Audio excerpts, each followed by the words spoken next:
도쿠평, 휴머니튜드 혁명, 혼다 미와코, 이브 지네스트, 로젠, 마레스 코티즈 공저, 물고기 숲 출판 2020년 2월 25일. 발췌, 문화 충격. 하교할 때는 모두 곧장 집에 돌아갔다. 우리 집에 놀러와 하고 권해도 엄마한테 물어봐야 해 라고 했다. 스스로 하는 일에 우선 다른 사람의 허가를 받아야 한다고 생각하는 것이다. 이것은 매우 신기했다. 기적. 나는 그의 정면에 가서 이렇게 말을 걸었다. 한번 일어나 보시겠어요? 휠체어에 탈 거예요. 그러자 그가 눈을 뜨고 내가 내민 손을 잡는 것이었다. 피그말리온 효과. 사람은 기대를 받으면 그만큼의 결과를 내는 경향이 있다. 일어서 주세요 하며 말을 걸 때 질병에 주목하는 것이 아니라 그 사람 자체, 이른바 그 사람의 인생이나 생명에 말을 걸고 있는 것이다. 욕창 분류. 나라에 따라 차이는 있으나 욕창의 중증도 분류가 있다. 대략적으로 단계 1은 피부색이 붉어진다. 단계 2는 피부 손상이 시작된다. 단계 3은 피하 조직까지 손상돼서 구멍이 뚫린다. 단계 4는 뼈까지 살이 파괴된다. 구멍은 어디에서 뚫릴까? 매트리스에 닿아 있는 부분이 아니라 누르고 있는 뼈 부분, 즉 안에서 밖으로 뚫리기 시작한다. 욕창은 안쪽에서 피부를 향해 생긴다. 대부분 피부 손상이 생겼을 때 욕창이 생기기 시작했다고 말하지만 그것은 욕창의 최종 단계이며 손을 쓰기에 이미 늦었다. 등잔 및. 대상자에게 얼마나 말을 거는지를 연구한 사람은 없었다. 왜냐하면 의사와 간호사는 모두 환자를 위해 일하고 있기 때문이다. 그러므로 자신이 말을 걸지 않는다고 생각조차 안 한다. 위생적 목욕. 목욕 중에서 위생적인 면에서 샤워가 가장 적합하다. 다양한 목욕지를 30점 만점으로 평가해본 결과 침상 목욕은 12점, 스트레처에서의 샤워는 24점, 선 자세에서의 샤워는 26점으로 가장 높다. 이탈리아 노인 요양시설 내부 고발 사건.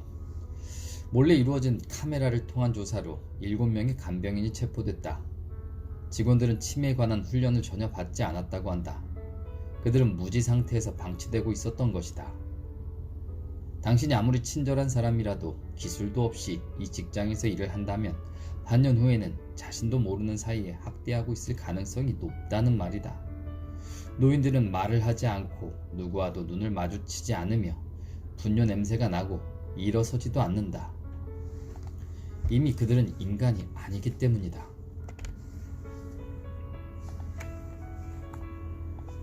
간병인의 돌봄 기술.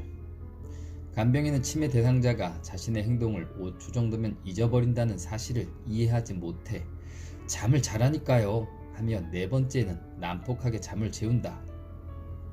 간병인이 어떻게 하면 좋을지 방법을 모르는 것이다.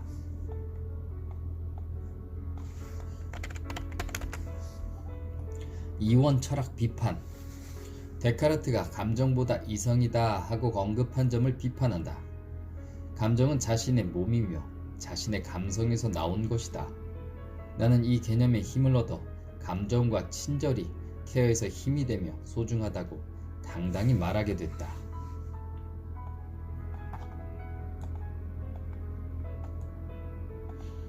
간증. 휴머니튜드를 실천하게 된 간호사가 자주 하는 말은 케어가 즐거워진다, 일이 즐겁다 등의 고통과는 거리가 먼 말이다. 힘의 흐름. 우리가 힘을 잃었다며 시리에 빠졌을 때 다음에는 무슨 일이 일어나는가? 그 보상으로 자기보다 약한 처지인 사람에게 힘을 휘두르기 시작한다. 간호사가 정말로 힘을 가질 때 대상자는 친절과 애정을 받아들이고 자기 생각을 말할 수 있게 된다. 업무 집중의 허점.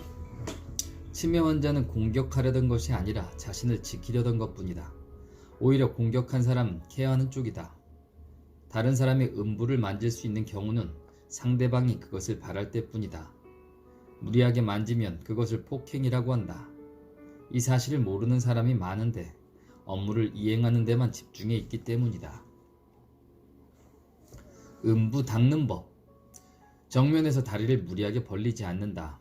옆으로 누운 자세에서 무릎을 구부림으로써 음부에 자연스럽게 다가간다. 이 방법은 심리적인 저항도 적고 조용히 세정할 수 있다. 우리도 이 사실을 깨닫는데 20년의 경험이 필요했다. 먼저 만져야 하는 부위. 케어를 하기 전 인간관계를 만들기 위해서는 우선 중립적인 신체 부위에 손을 올려야 한다. 중립적인 부위란 사회적으로 만져도 되는 부위라고 할 수 있다. 익숙한 고찰. 잘 모르는 사람이 갑자기 얼굴을 닦거나 기저귀 안을 확인하고 다리를 벌려 음부를 닦는다면 전 세계의 요양사가 평소에 하는 일들이 대상자의 저항을 유발하고 있다. 잘못된 상식. 시야가 좁은 것은 기관의 장애가 아니며 관계성이 형성되어 주의가 환기되면 제대로 보게 된다. 나는 이 상태를 인간관계에서의 시각장애, 청각장애라고 부른다. 얼굴의 상징성. 원숭이는 위계 질서가 엄격해서 싸움의 진쪽은 상대방의 손을 잡고 자기 얼굴에 가져다 댄다. 원숭이의 손톱은 매우 예리해서 위험한 행동이다. 그대로 눈을 찌르려고 하면 그것도 가능하다. 이긴 쪽은 그렇게 하지 않으며 진 쪽은 상대방에게 자신의 급소를 만지게 해서 적의가 없음을 나타낸다. 이 행위를 통해 싸움은 끝난다. 모순 상황. 현재 목욕은 청결한 부분에서부터 시작해서 더러운 부분으로 진행되고 있지 않았다. 반대로 가장 세균이 집중해 있는 입을 포함한 얼굴부터 시작한다. 입은 세균이 가장 많은 장소라는 내용을 알고 있지만 강의에서는 얼굴을 먼저 씻긴다고 가르치고 있다. 기본 철학. 대상자도 간호사나 간병인과 동등한 가치가 있다. 병원이나 요양시설이라고 해서 그 가치가 손상되어서는 안 된다. 노인의 권리. 개를 키우고 좋아하는 것을 마시며 누군가와 만나고 애인과 함께 침대에서 시간을 보내는 일반적인 시민이라면 가질 권리를 잃는다. 단순히 노인이라는 이유로 말이다. 한 프랑스 노인 요양시설. 100명의 입소인이 있다. 밤에는 조용해서 밤 8시에 취침하도록 정해진 듯 보인다. 하지만 도서실에서 웃음소리가 들려온다. 밤에 요리학교가 열리고 있다. 빨리 자는 게 싫은 사람들이 애플 케이크를 만들고 있다. 이 프로그램은 아침 5시까지 개최된다. 휴머니티드 도입시설. 강제 케어를 하지 않는다. 개를 키우고 싶으면 함께 생활하게 한다. 애인과 함께 침대에서 자도 괜찮다. 그 경우는 140cm 폭의 큰 침대를 드린다. 24시간 중에 먹고 싶을 때 식사를 할 수 있다. 대부분은 같은 시간에 식당에서 먹지만 심야의 허기를 느끼는 사람에겐 밤에 식사를 준다. 밤 2시에 샤워를 하고 싶어하면 도와준다. 놀랍게도 이를 실천하고 있는 프랑스 노인요양시설의 입주자 수당 야간 직원 수는 일본보다도 적다.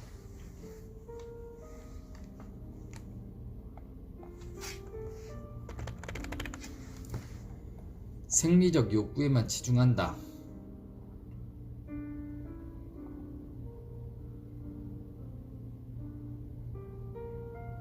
일본이나 프랑스에 한정되지 않고 세계 각국의 돌봄 종사자는 바빠서 좋은 케어를 위한 충분한 시간이 없다 하고 한다. 그 정도로 시간이 없다면 어떻게 될까? 우선순위를 정해서 할 수 있는 것부터 하려고 할 것이다. 그렇게 선택된 것이 생리적인 욕구다. 생리적 욕구라고 불리는 것은 내가 키우는 개와 고양이에게도 마찬가지로 있다. 우선순위에 따라 생리적인 욕구에만 주목하는 것은 인간의 동물적인 부분만 케어하는 것에 불과하다. 매슬로우의 5단계 욕구설은 기초가 되는 생리학적인 욕구가 채워지지 않으면 다음 단계로는 갈 수가 없다는 말이다. 욕구에는 계급이 있기 때문인데 이 개념은 시대에 맞지 않는다. 누구에게 의존하는가? 많은 사람이 질병에 걸리는 것과 의존하는 것을 혼동한다. 질병에 걸리기를 바라는 사람은 없다. 그러나 질병에 걸린 결과로 누군가에게 의존하는 경우는 있다. 당신의 자유를 존중하고 당신의 자유를 실현하기 위해 누군가 당신을 돕고 당신은 그 사람에게 의존한다. 당신은 자유를 실현하기 위해 도움을 주는 사람에게 의존하는 것이다. 잠언. 내 인생 목적은 모든 일에서 벗어나는 것이 아니라 연결되는 것에 있다. 지구에 사는 모든 사람이 서로 손을 맞잡는다면 무기를 들 손은 사라진다. 욕구 전달. 사람은 어떠한 상태가 되더라도 무엇을 요구하는지, 자신에게 무엇이 좋은지를 상대에게 전달할 수 있다. 그러므로 마지막 순간까지 자유는 존중받아야 한다고 주장한다. 사례. 어르신이 샤워를 평화롭게 할 수 있는 방법을 찾아야 한다. 그녀가 합의하여 순조롭게 진행할 수 있는 방법을 찾아내야 한다. 우리에게는 지금까지의 방법과 다른 인간적인 방법으로 할 수 있는 가능성과 힘이 있기 때문이다. 인간성을 되찾는 철학. 사람을 물건 취급할 때 그 자신 또한 인간성을 잃는다.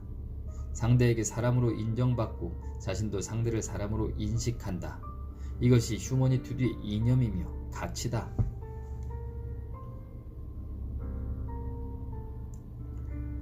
생활실 고찰. 호텔이 성행위를 관리하지 않는 이유는 방은 돈을 지불한 사람의 개인적인 공간이기 때문이다. 프랑스 법률은 노인 요양시설의 방은 입주자의 사적 공간이라고 정의한다.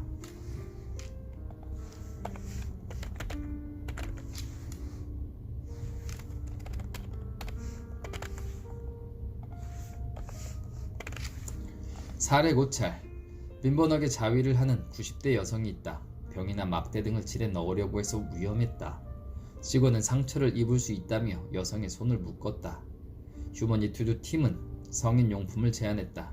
그녀는 갖고 싶어 했고 간호사가 성인용품을 선물했더니 기뻐하며 이걸 함께 사용해줄 남성은 안 들어왔던가요? 하며 농담을 했다. 큐어와 케어. 휴머니투드는 두 가지 길을 제시하고 있다. 하나는 큐어다. 상처가 있으면 붕대를 감아 당신을 낫게 한다. 다른 하나는 케어다. 몸을 닦고 식사나 몸 치장을 돕는다. 한 외과 의사의 고백. 수술이 성공하여 고쳐진 환자의 병실에는 용무가 없어도 만나러 간다. 하지만 고쳐지지 않은 환자의 병실에는 들어가지 않는다. 우리가 환자를 케어하고 의사가 약을 준다. 회복이 되었더라도 의사가 환자를 낫게 한 것은 아니다. 그 자신이 낫게 한 것이다. 가령 의사가 같은 질병에 걸린 두 사람에게 똑같은 처치를 해서 한 사람은 낫고 한 사람은 죽었다. 첫 번째 사람에게 내가 고쳤다고 한다면 두 번째 사람에게는 내가 죽였다 라고 해야 한다. 같은 일을 했으니까 말이다. 부적절한 케어. 케어받는 사람의 90%는 적절한 레벨의 케어를 받고 있지 않다. 침대에서 몸을 닦고 경관 영양 튜브를 빼지 못하게 신체를 억제하며 재활시간이 되어 재활실까지 휠체어에 태워가서 도착하면 걷게 하고 재활이 끝나면 또 휠체어에 태워 병동으로 옮겨서 침대에 눕혀 묶은 다음 모든 케어를 침대 위에서 한다. 40초 서기. 40초만 서 있으면 음부를 닦을 수 있다. 닦으면 앉고 앉았다가 다시 일어서서 몸 닦기를 하면 이 사람은 거동하지 못하고 누워만 지내지 않아도 된다. 선 자세를 1분 30초 정도 유지하면 걸어서 세면대에 가기 위한 보행 보조를 할 수 있다. 아포리즘. 케어하는 사람이란 상대방의 능력을 빼앗지 않는 사람이다. 사례 고찰. 치매 여성 노인이 1개월 입원해 있었다. 코에 튜브를 삽입하고 있었다. 입안에 궤양이 있어서 구강 케어가 필요했건만 모든 케어를 거부하고 물건을 던지거나 발로 차서 누구도 다가갈 수 없었다. 휴머니투드를 배운 간호사가 접근을 시도했다. 얼굴이 아니라 등부터 만진다고 하는 규칙을 지켰다. 구강 케어가 목적이지만 목욕을 등에서부터 시작했다. 이는 구강 케어를 하기 쉽게 하기 위한 준비다. 입안에 손을 집어넣는 동작은 그녀에게 기분 좋을 리가 없다. 다른 한 손으로 다정하게 그녀를 만졌다. 당신이 정말 좋아요 하며 속삭이는 손이다. 우리가 개입하기 전에는 코에 넣은 튜브를 방해물로 여겨 빼버렸기 때문에 손은 구속되어 있었다. 행동을 억제하는 케어는 건강을 파괴한다. 노인 요양시설에서 일하는 사람에게 입주자를 병원에 입원시켰을 때 무엇이 두려운가 하고 물으면 병원에 보냈을 때보다 더 나빠진 상태로 돌아오는 것이라고 대답한다. 병변 집중. 케어하는 사람들이 병변 부분만 신경 쓴다. 의료 현장에서나 회의에서 병변에 대한 이야기만 할 뿐 대상자의 건강한 부분은 소홀히 다뤄지고 있다. 그렇게 되면 자신이 가진 치유하는 힘이 약화되고 만다. 선택의 철학, 휴머니튜드. 적절한 레벨의 케어를 행하는 데 가장 문제는 기초적인 자유나 자율, 자주성과 같은 가치의 존중이다. 그것을 이해하지 못하면 어떤 기술이 있어도 아무 소용이 없다.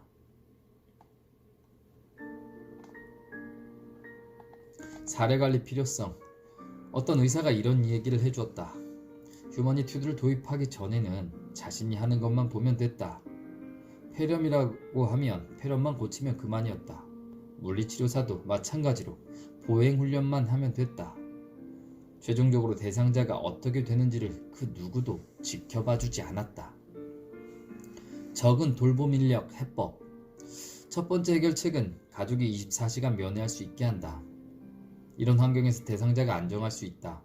두 번째는 자원봉사자를 활용해서 대상자와 함께 보내게 한다. 예를 들어 미국에서는 노인의 선망을 예방하는 시스템으로서 병실에 자원봉사자를 파견하는 프로그램이 효과를 거두고 있다. 세 번째는 케어가 어려운 노인을 넓은 실내에 모아 한 사람의 간호사와 간병인 시킨다. 여기서 중요한 것은 세 가지 해결책 가운데 무엇이 정답인가? 이것이 아니라 구속하지 않는다고 결정했다면 해결책은 다양하게 생각해낼 수 있다는 사실이다. 소명의식. 당신은 돈을 받고 있으니 케어받는 사람은 당신의 고객입니다. 차가 식었으니 따뜻한 걸로 주세요 하고 말하면 대부분의 사람이 그건 본래 업무가 아니다 하고 생각하지 않는가? 그래서 나는 고객이라는 생각에 집중한다. 골대말. 프랑스나 일본에서는 근무 시간의 절반을 컴퓨터 앞에 앉아 작업한다. 호텔처럼 분주히 돌아다니며 일하고 있지 않다. 과연 침상 옆에서 보내는 시간을 늘릴 수는 없는 것일까? 과제. 인지가 좋은 사람은 노크도 하지 않고 직원이 들어와서 서랍을 연다면 이렇게 말할 것이다. 만지지 말고 당장 나가주세요. 그렇게 자신의 권리를 주장할 수 있다. 하지만 말을 못하고 거동하지 못해 의존해야 하는 상태라면 어떻게 자신의 권리를 주장하고 상대방에게 지키게 할 수 있을까? 본인의 권리를 주장할 수 있는 상태에 있는가, 혹은 그 사람의 권리가 지켜지고 있는가를 외부에서 확인할 수 있는 시스템이 필요하다. 그런데 대상자의 권리를 지키기 위한 외부에서의 확인 기능은 없다. 본인에게 힘이 없고 자신의 권리를 주장할 수 있는 사람도 많다. 대상자의 권리는 우리의 의무라고 생각해야 한다. 딜레마. 신체를 억제하면 고문한다고 하고 억제를 하지 않아 사고가 일어나면 책임을 묻는다. 이러한 상황이 발생하는 이유는 케어의 내용이 계약으로 명시되어 있지 않기 때문이다. 의외의 통계. 통계적으로 보면 억제되지 않은 상태에서 생활하는 사람이 오히려 넘어지거나 골절을 잘 일으키지 않는다는 결과 보고도 있다. 현장, 약의 딜레마. 약은 치료를 위해 사용된다. 신경계 약을 투여한다고 해서 치매가 낫지 않는다. 약물적인 억제를 하기 위해 사용한다. 게다가 신경계 약은 때로 치매 증상을 악화시킨다. 그런데도 약을 투여하는 이유는 병원에서는 그 대상자를 어떻게 해야 할지 모르기 때문이다. 케어에 종사하지 않는 사람에게 어떻게 하면 좋을까요? 하고 질문하면 즉시 대답할 것이다. 약을 중단하면 되죠. 하고 말이다. 간호사들은 그래도 이 사람에게는 이 방법밖에 없어요 하며 미안한 어조로 말한다. 약을 투여하면 악영향을 미친다는 사실을 알고 있지만 상황을 바꿀 수 없다는 것이다. 모두를 위해 좋은 케어를 한다는 가치관을 내세우고는 있지만 실제로 그렇지 못하고 있는 것이다. 규칙 준수의 중요성. 건축가가 집을 짓고 그 집이 무너지면 소송을 당한다. 전문가가 제대로 규칙을 지켜 그 집이 만들어졌는가를 확인한다. 규칙이 제대로 지켜지지 않았다면 건축가는 무너진 집에 대한 보상을 해야 한다. 규칙은 우리가 전문가로서 행동하기 위한 지침이며 업무 평가를 위한 도구이다. 그리고 업무의 질을 보증한다. 대상자 중심 케어의 맹점.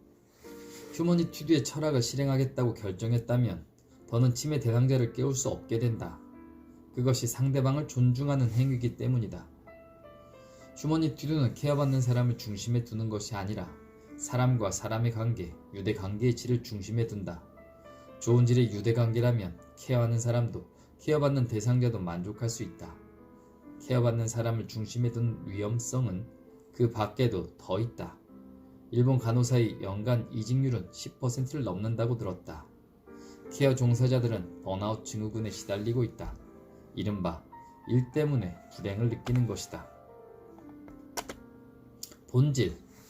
유럽에서는 간호사 또는 요양사를 위한 복리시설을 더 충실하게 하자는 의견이 많다. 그보다 업무를 하면서 그것이 즐겁고 행복하다고 느껴지는가 하는 문제의 본질인 것이다.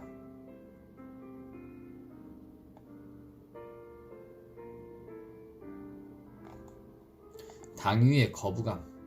누군가 당신에게 이불을 사랑해야 합니다 라고 말했다면 내가 느낌이 좋다고 생각치 않으면 좋아할 수 없을지도 모른다. 노인을 존중하라고 하는데 노인을 존중하려면 당신이 그렇게 할 수 있는 사람이어야 한다.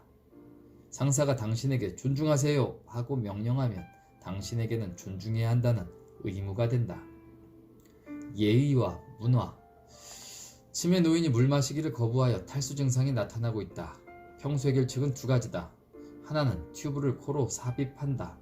다른 하나는 점적을 투여한다. 두 경우 모두 본인이 튜브를 빼지 못하게 손을 구속한다. 나는 병원에서 음료수 2개를 사오겠다. 음료수 뚜껑을 열고 건배하며 캔을 서로 부딪혔다. 그러자 그 노인은 주저하지 않고 음료수를 꿀꺽꿀꺽 마시기 시작하는 것이었다. 연속해서 10번이나 건배했다.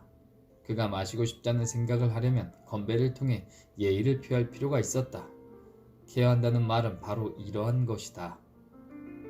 기본 전제. 나는 인간이다를 느끼면 그 사람의 상태는 좋아진다.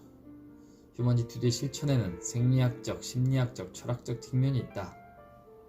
사람에 대한 케어이기 때문에 인간의 특성을 소홀히 여겨서는 안 되며 모든 가능성을 생각해야 한다. 존엄은 자신은 사람이다 라는 의식을 가능케 하는 것이다. 당신이 나를 좋아한다고 말해주는 것에서부터 모든 행동이 나는 인간이다를 인식할 수 있게 해준다.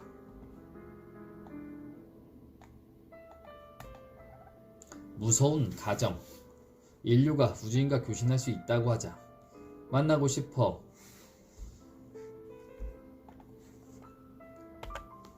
우주인이 만나고 싶어 해서 인간을 맞이하기로 했다. 하지만 인간이 도대체 어떤 존재인지 몰라. 인간의 특징을 미리 배우기로 했다. 우주인이 와서 미리 익혀두었던 대로 인간이라고 이해한다. 그 다음 우주인은 병원에 와서 치매 노인을 본다. 노인은 웃지 않는다. 개념을 이해하지도 못한다. 말도 못한다. 설 수도 없다. 경관 영양으로 식사를 한다. 인간 특징에 부합하는 것이 없다. 나는 이 이야기를 간호사에게 했다. 우주인에게 이 사람도 인간이라고 설명해 보시기 바랍니다. 바라보기. 노숙자와 눈을 맞추는 사람은 없다. 돈을 주더라도 눈을 맞추지는 않는다. 자기를 투영할 수 없기 때문이다. 부자는 가난한 사람을 보지 않고 주인은 노예를 보지 않으며 케어하는 사람은 노인을 보지 않는다. 특히 공격적인 치매 노인을 상대하는 긴박한 상황에서는 케어하는 사람이 상대방의 눈을 쳐다보는 일은 없다.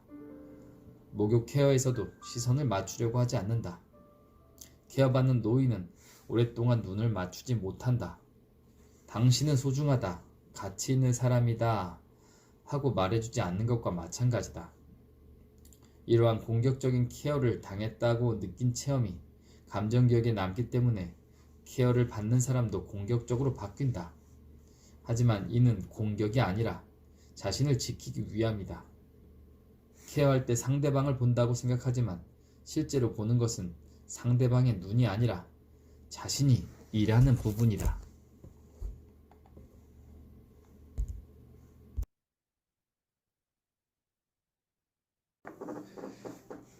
말하기. 질문에 대답이 없거나 의도한 반응이나 대답이 돌아오지 않으면 오토 피드백을 시작한다. 이제 등을 씻을게요 라든지 지금 오른팔을 만지고 있어요 와 같은 내용이다. 자신이 하는 행동을 실황중계하듯이 말하면 혼잣말처럼 보인다. 하지만 이 행위도 상대방이 없으면 성립되지 않는다.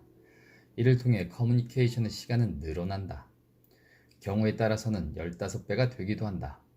이러한 방법으로 침묵하지 않고 계속 말을 함으로써 케어 현장에 말이 넘치게 할 수 있다. 만지기. 누군가에게 등으로 연필 1개나 2개를 느껴보게 하자. 1개인지 알았는데 2개이거나 그 반대이거나 해서 잘 모를 것이다. 이번에는 느끼는 부위를 손끝으로 바꾸게 한다. 눈을 감게 하고 접촉점이 한 곳인지 2곳인지 물으면 틀리는 사람은 없다. 우리가 인사로 악수하는 것은 그만큼 많은 정보를 보내고 받아들일 수 있기 때문이다. 꽉 힘주어 잡지 않아도 살짝 닿는 정도만으로도 여러 가지 정보를 알 수 있다. 만지는 행위에는 3가지 유형이 있다. 하나는 인증으로서 상대에게 받아들여져 의미나 기쁨을 서로 나누는 접촉법이다. 어깨동무하거나 포옹하는 것이 여기에 해당한다. 두 번째는 공격으로서의 접촉법이다. 화가 나서 붙들거나 흔드는 등 상대방의 동의를 구하지 않고 난폭하게 다룬다. 이 접촉법에는 불쾌한 기분이 동반된다. 세 번째는 필요성이 없는 접촉법이다. 필요성이 있는 접촉법. 병원에 가면 의사가 몸을 만진다. 만져지고 싶지 않은 부위라서 불쾌하더라도 필요하다고 생각하면 합의는 할 수 있다. 만지기. 케어하는 사람은 일반적인 케어를 하고 있지만 그것을 받아들이는 사람이 항상 공격당하고 있다는 느끼는 것이다. 항상 만져야 한다. 사람은 감각적인 관계를 맺을 때 그것이 단절되는 것을 좋아하지 않는다. 쭉 계속해주기를 바란다. 케어하는 동안 당신은 암벽 등반을 하고 있다고 생각하기 바란다. 양손을 떼면 아래로 떨어진다. 그렇기 때문에 항상 한 손은 만지고 있도록 노력해야 한다. 넓게 천천히 만지는 것이 중요하다.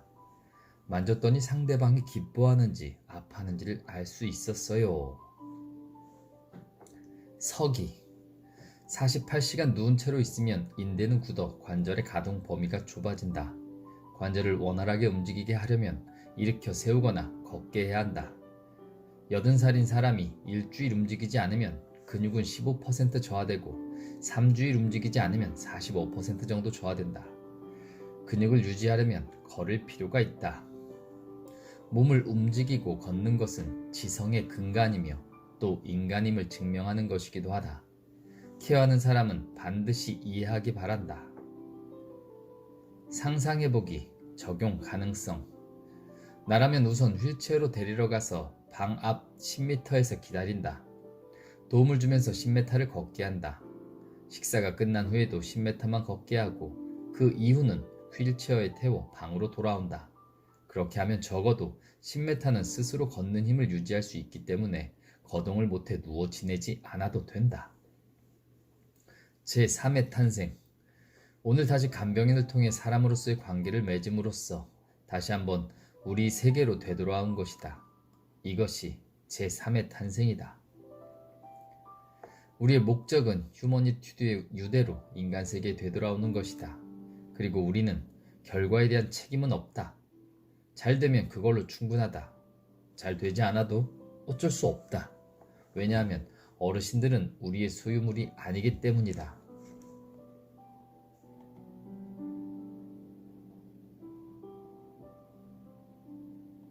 노크 철학.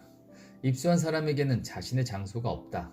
나는 노크를 하는 방법을 통해 그 사람에게 영역을 만들어주고 있다. 성찰, 반성. 병원이나 요양시설에는 직원이 그냥 어르신을 만나러 오는 일은 없다. 식사를 가져오거나 몸을 닦는 일을 하러 올 뿐이다. 내가 그 어르신에게 과거에 어떤 일을 했는지에 따라 그때 반응이 다르다. 내가 누구인지는 모른다. 하지만 전에 만났을 때 감정은 기억한다. 치매 노인에게 있어 주위에 있는 사람이 악마인가 아니면 천사인가 하는 만큼의 차이가 있다. 우리는 악마와 천사, 무엇이 되고 싶은가?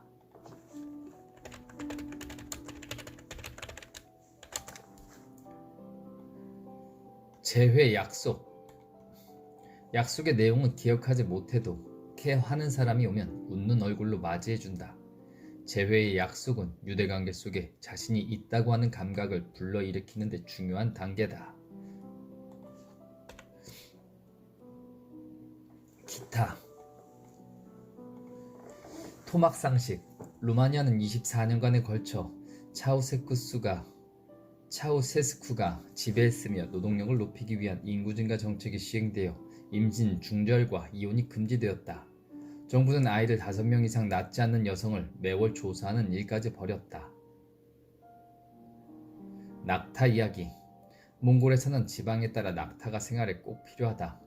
추산인 낙타 중에는 혼동해서 새끼를 핥지 않는 어미도 있다. 그러면 새끼는 죽고 만다. 낙타와 오랫동안 지내온 몽골인은 낙타의 제2의 탄생을 돕는다. 현악기를 낙타 몸에 걸치면 초원을 나부끼는 바람이 불어서 소리가 울린다. 낙타가 우는 소리와 같은 음정이다. 어미 낙타는 점차 안정을 찾아 새끼에게 젖을 주게 된다. 인간이 낙타의 감정에 다가가는 방법을 찾은 것이다. 인간이 낙타에게 휴머니투드와 같은 낙타튜드를 행하고 있다. 이 낙타의 위로의식은 2015년 유네스코 무형문화유산으로 등재되었다. 아니오, 고찰. 아니오는 분열이 아니라 개성이나 개인생활의 존중이다. 집단에서 각자가 의견을 표현한다. 서로 대립하는 의견은 사회의 위대한 풍요로움이라 할 수 있다. 아니오를 말하려면 사색해야 한다. 상대가 나에게 아니오 하고 말할 수 있는 이유는 나를 신뢰하고 있기 때문이다. 강제된 예가 공포에서 생겨낸 것이라면 존중의 아니오는 자유에서 생겨난다.